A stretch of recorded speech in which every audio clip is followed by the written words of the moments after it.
The night is quiet, completely still. Put on your headphones and let your mind drift away. Tonight, as you watch these satisfying crunches, I will take you into a deep, mysterious shadow. If your eyes grow heavy, just let them close. It happened in a lonely cabin, hidden deep inside a silent, dark forest. Louisa was spending the night all by herself. Outside, the rain was falling endlessly, tapping on the glass with a cold, rhythmic whisper. She was resting in her bed, reading a book. It was exactly 12:45 a.m. Suddenly, the air inside the room turned freezing cold, as if winter had trapped her inside. Louisa stepped out of bed, and that is when she heard it. A strange, wet sound coming from the darkest corner of the room. It sounded like someone slowly licking their lips in the dark. A chilling, heavy breath. Her heart stopped. She turned on her flashlight and pointed it at the dark corner. No one was there, but on the wall, a strange, thick black liquid was slowly dripping down. Louisa kept her shaking hand steady, holding the flashlight beam on the wall. That thick black liquid seemed to writhe, almost as if it were alive. Right at that moment, the wooden floorboards directly behind her let out a sharp creak. Someone was stepping forward, moving toward her with slow, calculated steps. She did not have the courage to turn around. She could hear nothing but the frantic pounding of her own heart and the endless pouring of the rain outside. But then that strange, wet sound of lips licking in the dark moved closer, right next to her ear. Someone was breathing a freezing, ice-cold breath onto her neck. Terrified, Louisa spun around in a flash. But the bed was empty, the room was completely vacant, except just outside the window glass. Two glowing eyes in the deep dark were staring fixedly at her. Those eyes were not human. They were cold and piercing like a snake's. Louisa wanted to scream, but her voice died in her throat. The figure outside the window slowly pressed its hand against the glass. The fingers were unnaturally long, with jet black nails. From behind the glass, it looked at Louisa and flashed a twisted, demonic grin.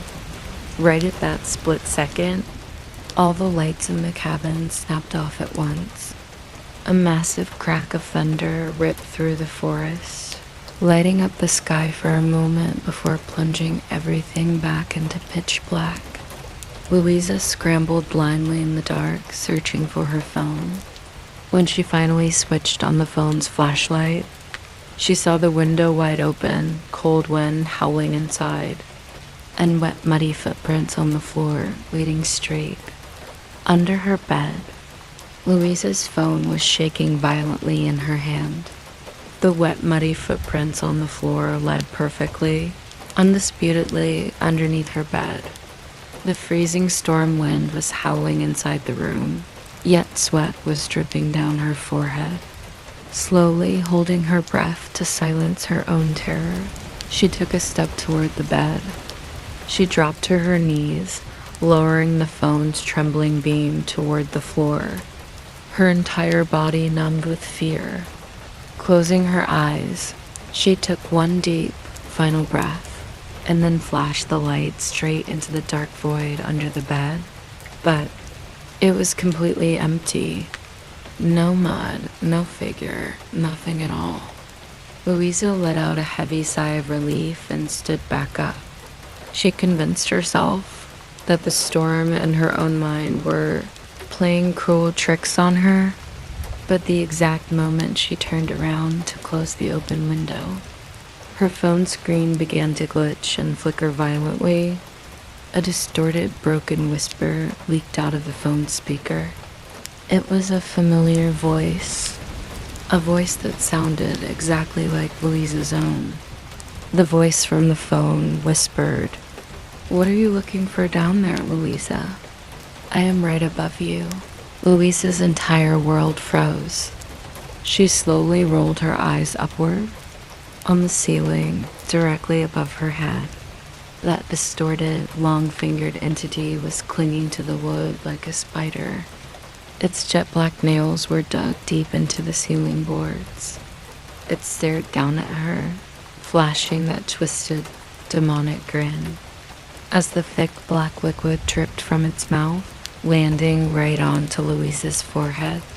The next morning, when the police arrived at the lonely cabin, they found it completely locked from the outside.